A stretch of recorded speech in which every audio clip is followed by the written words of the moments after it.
Hello दोस्तों, कैसे हैं आप सभी लोग? स्वागत है, वेलकम है आपका हमारे यूट्यूब चैनल में। कर्मचारियों, पेंशन्स और फैमिली पेंशन्स के लिए मैं कई सारी बड़ी खबरें लेकर आया हूँ। इनका आपको नॉलेज होना बहुत ही इम्पोर्टेंट है, जिसमें आपके लिए बहुत ही बड़ी खबरें हैं, जिनमें न्यूनतम पेंशन निर्धारण और परिवार की गणना कैसे की जाए, 8 सीपीसी में उसकी मैं बात करने वाला हूँ।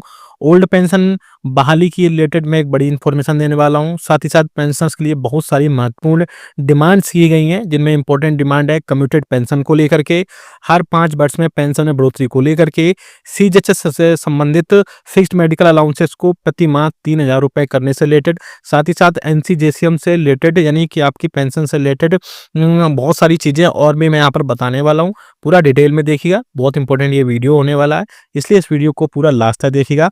और अगर चैनल पर पहली बार आए तो चैनल को फ्री में सब्सक्राइब जरूर करिएगा।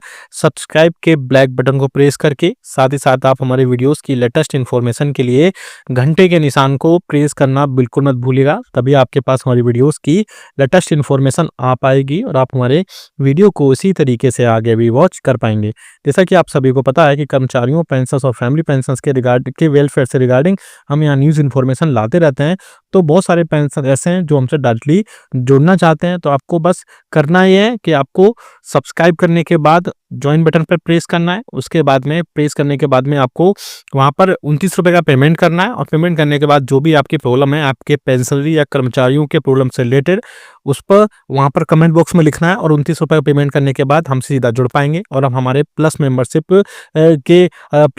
आपके पास हो जाएगी, और आपको जो भी समस्या होगी विदिन 15 मिनट के अंदर उसको सॉल्व कर दी जाएगी। तो एक इंपॉर्टेंट बैठक हुई 10 जनवरी 2025 को एनसीजेसीएम की, साथ ही साथ जिसमें डीओपीटी के बैठक में सचिव रहे, उनकी अध्यक्षता में एक बैठक की गई, और उसमें कई सारी चीज़ों पर मुद्दे पर बात की गई, जिन पर हम बात करने वाले हैं। इसके अलावा पेंशन और फैमिली पेंशन के लिए कई सारे उस बैठक में कई सारे मुख्य चर्चा के बिंदु रहे। इसमें बैठक की अध्यक्षता डीओपीटी सचिव ने की और स्पष्ट किया कि बैठक का मुख्य उद्देश्य 8वें वेतन आयोग के लिए स्टाफ साइट द्वारा भेजी गई नियम और शर्तों पर यानी टर्म्स ऑफ रेफरेंसेस पर चर्चा करना है। उन्होंने स्टाफ साइट से यह भी अनुरोध किया कि प्रत्येक बिंदु को संक्षेप में प्रस्तुत करें। जिसमें पहला जो बिंदु था, पहला जो डिमांड थी, वो थी न्यूनतम वेतन निर्धारण और परिवार की गणना को लेकर के। स्टाफ साइट ने न्यूनतम वेतन निर्धारण के लिए परिवार के आकार को 5 सदस्य मानने पर जोर दिया, क्योंकि पालन पोषण एवं वरिष्ठ नागरिक कल्याण अधिनियम 2022 के तहत बच्चों की कानूनी जिम्मेदारी है कि वे अपने माता पिता की देखभाल करें।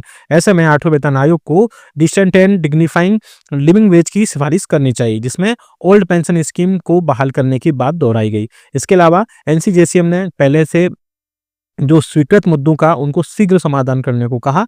विभिन्न मंत्रालयों और जेसीएम बैठक के पहले ही स्वीकृत मुद्दों को 8वें वेतन आयोग की कमेटी को न भेजकर सीधे हल करने की मांग की गई, जिसमें बहुत पहले से देर हो चुकी थी। इसके अलावा पेंशन के लिए सबसे इंपॉर्टेंट डिमांड्स थी, पेंशन के लिए जो महत्वपूर्ण मांगे थी, उनमें थी सबसे पहले कि आपकी जो कम्यूटेड पेंशन है उसको 12 वर्ष के पेंशन की कम्यूटेड राशि को बहाल किया जाए।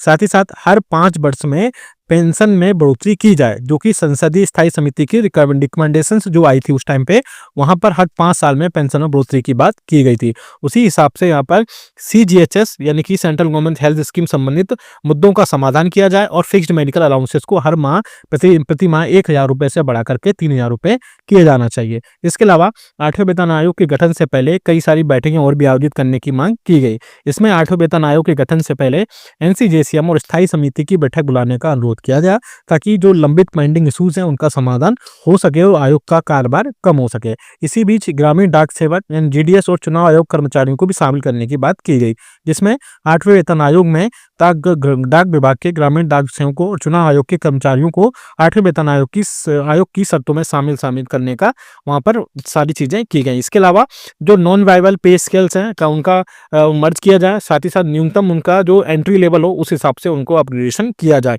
इसमें बहुत सारे ऐसे कर्मचारी हैं जिन पर बहुत ज़्यादा ध्यान देने की, या पेंशन है जिनको बहुत ज़्यादा ध्यान देने की स्थिति बताई गई है, क्योंकि उनके पास कोई भी प्रमोशन के अवसर नहीं है। ऐसे में स्किल्ड ग्रेड में न्यूनतम प्रवेश स्तर यानी एंट्री लेवल का अपग्रेडेशन करने की मांग की गई। इसके अलावा बच्चों की शिक्षा भत्ता यानी children education allowances, hostel subsidy allowances की जो सीमा है उसको बढ़ाने की बात की गई। अब बढ़ाने की जो बात है, पोस्ट ग्रेजुएशन या फिर प्रोफेशनल कोर्स के लिए बच्चों की शिक्षा, चिल्ड्रन एजुकेशन अलाउंसेस और छात्रावास भत्ता यानी कि हॉस्टल सब्सिडी सब्सिडी जारी करने की बात की गई।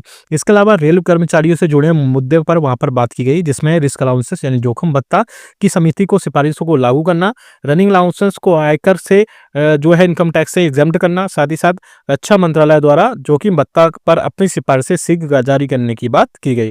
इसमें पॉइंट नंबर 10 था, वो बहुत ही इंपॉर्टेंट था, जिसमें कहा गया कि 50% डीए और डीआर का विलय और अंतरिम राहत वहां पर सरकार कर्मचारियों और पेंशनर्स को पहुंचाए, जिसमें 50% महंगाई भत्ता और महंगाई राहत को विलय कर सभी लाभों में शामिल करने की बात की गई, यानी डीए और डीआर की मर्जिंग की वहां पर सारी चीजों में बात की गई। ऐसा करने से कर्मचारियों और पेंशनर्स की अंतरिम राहत यानी कि इंटर्म रिलीफ दिलाने की इंटर्म रिलीफ देने की सिफारिश की गई, जिस पर डीओपीटी सचिव की प्रतिक्रिया आई और उन्होंने कहा कि डीओपीटी सचिव ने कहा कि स्टाफ साइड द्वारा प्रस्तुत बिंदुओं से 8वें वेतन आयोग की शर्तों को लेकर अधिक स्पष्टता मिली है। उन्होंने यह भी आश्वासन दिया कि भविष्य में इस प्रकार की और भी कई सारी मीटिंग्स या बैठक आयोजित की जा सकती हैं। स्टाफ साइड के विचारों की सराहना की गई। अब आगे की रणनीति यह है कि एनसीजेसीएम के सेक्रेटरी ने कहा कि हम सभी यूनियन और स्टाफ साइड सदस्यों से अनुरोध करते हैं कि प्रत्येक नियम व शर्त पर यानी टर्म्स ऑफ रेफरेंसेस पर अपने विचार और उचित तर्कों के साथ सुझाव भेजें, ताकि कर्मचारियों और पेंशनर्स की मांगों को मजबूती से पेश किया जा सके। ऐसे में कर्मचारियों और पेंशनर्स की जो सबसे इंपॉर्टेंट डिमांड्स थी वो थी डी और डीआर की मर्जिंग को लेकर के। जी हाँ दोस्तों, आप सभी को पता है जब से 8वें वेतन आयोग आया है या 8वें वेतन आयोग से चीजें अप्रूव मिली है, तो सबसे बड़ी जो बैठक में मुद्दा रहा वो डीए और डीआर को मर्जिंग को लेकर के। अगर ऐसा कर्मचारियों और पेंशनर्स के लिए होता है, 50% डीए मर्ज होता है, तो उनकी बेसिक पेंशन में काफी ज्यादा बढ़ोतरी देखने को मिल सकती है, क्योंकि डीए और डीआर अगर मर्ज नहीं होता है तो उनको बहुत ज्यादा एचसीबीसी से फायदा नहीं मिलेगा। ऐसे में कर्मचारियों और पेंशनर्स को डीए मर्जिंग का मुद्दा सबसे इंपॉर्टेंट लग रहा है। ऐसे में जो फिक्स्ड मेडिकल अलाउंसेस है, जो कि ओपीडी में 7 सीपीसी में ओपीडी मेडिसिन के खर्च के रूप में मात्र 1000 रुपये मिलते हैं, उसे 8वें वेतन आयोग में 3000 रुपये प्रति माह करने की बात की गई है। और ऐसा होता हुआ आगे दिखाई भी दे रहा है, क्योंकि